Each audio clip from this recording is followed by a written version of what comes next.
I'm Kimberly. I'm looking for my biological father, who I think is named Linh Lê or Linh Lê, and I haven't seen him in 28 years. A heartbreaking health crisis for a local family. Their little girl's hair is falling out. Her mother blames poisons in the environment.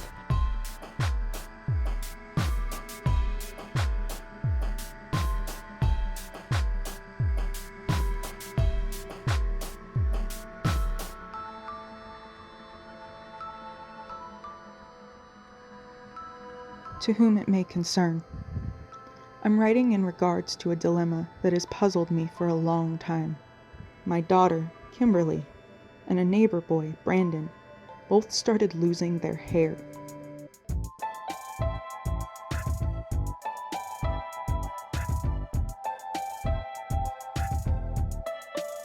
I was born in Seattle, Washington, to an American mother and a Vietnamese father, and I think his name was Linh Lê.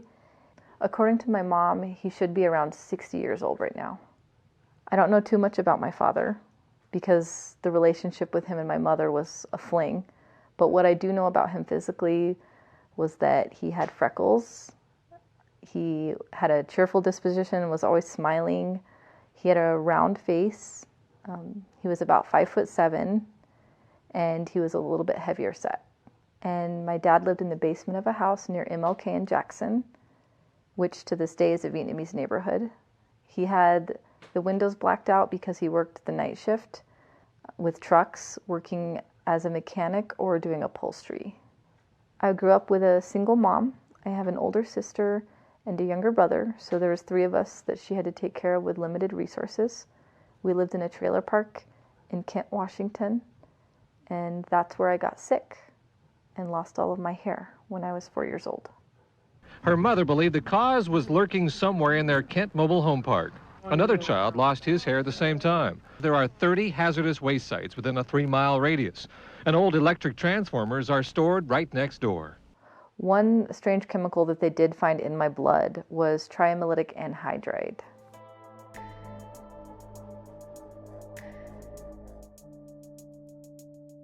There were stored, used transformers, leaking and with rust marks down their sides, and located only a few feet from the swing set on which Kim played. The barrels uncapped and sitting right on the soil where you could visibly see rust and corrosion. At first, we thought the problems came from the soil, because the children started losing their hair about a month after they dug a ditch for the cable lines. Kimberly always sucked her thumb. It's well known that it can be near impossible to file a lawsuit against the government for this. But the State Departments of Health and Ecology tested the Kent Mobile Home Park. No contamination was found. Then the EPA representative also came over, and she used my kitchen bowl and spoon to take soil tests. We ran really a very wide range of tests, volatile compounds, base neutral acids, complete herbicide pesticide scan, really we did not find anything there that could have caused these health effects. They didn't even have funding to test the water. They didn't have funding for anything. You don't believe they did a thorough job? No. I want some answers.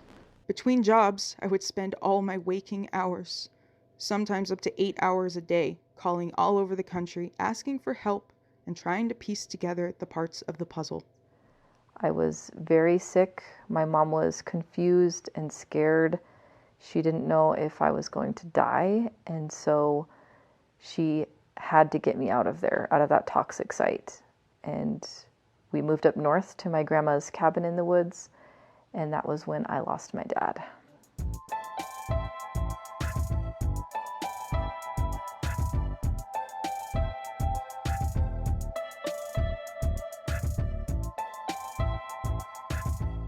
My mom said that my dad loved me a lot and he was so happy to see me, and I saw him every year on my birthday. My father did not speak any English and my mother did not speak Vietnamese. When almost all of my hair had fallen out, my mom really wanted to leave the trailer park. She tried to explain this to my father, but he didn't understand. That was on my 5th birthday, and that was the last time that I saw my father. I still don't know why my daughter is sick. She has bad stomach aches. Her hair has fallen out completely a second time. Needless to say, I am scared. No one can tell what is wrong. It was obviously extremely difficult growing up as a girl without hair. It was hard to even feel like a girl. And I would wear a hat to hide it at grade school.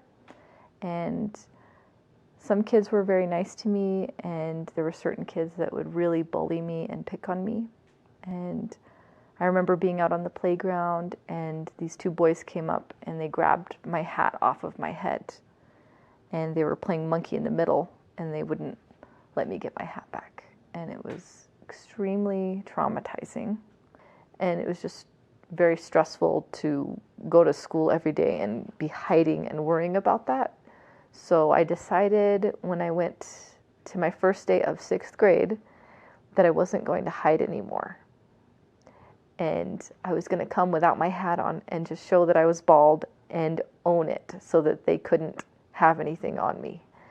And so it felt very freeing to just go as myself, and the bullying started to cut back after that.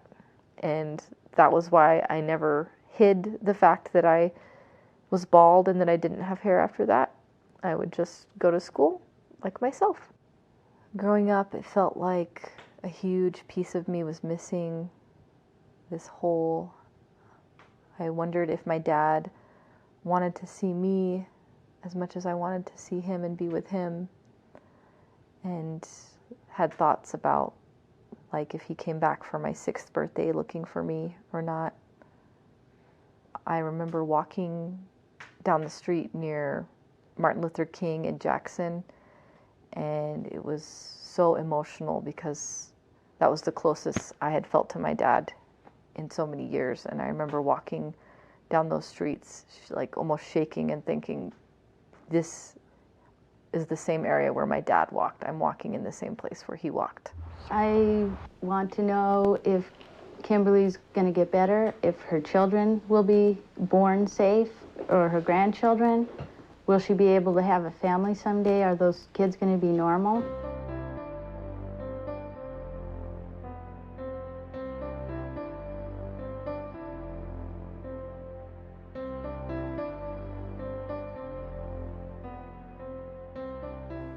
Now that I'm a mother and I have a daughter, it really has brought this theme of family up more for me. And watching her grow up, I just can't imagine what it's like not seeing your own child grow up.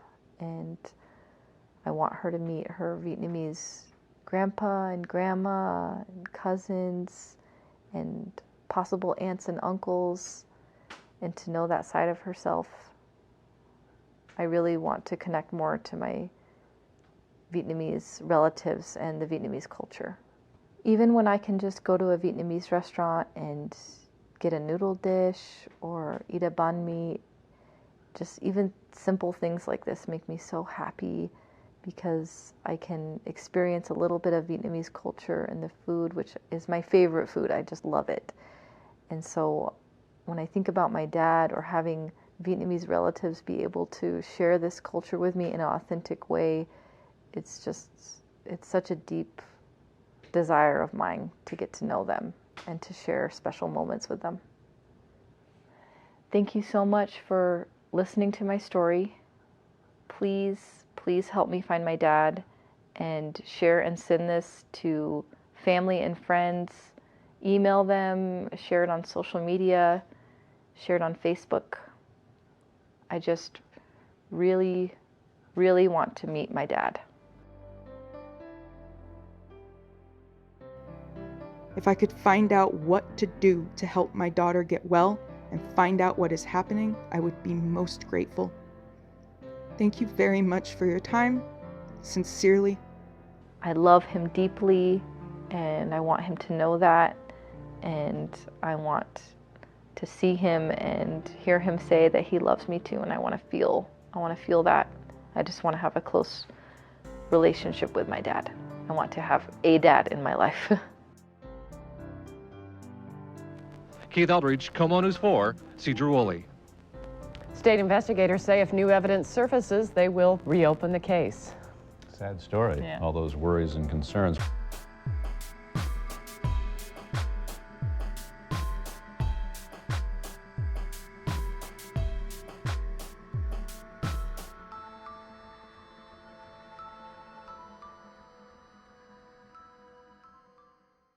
I got you. Alright, alright. Oh, look at that, so Vietnamese, man.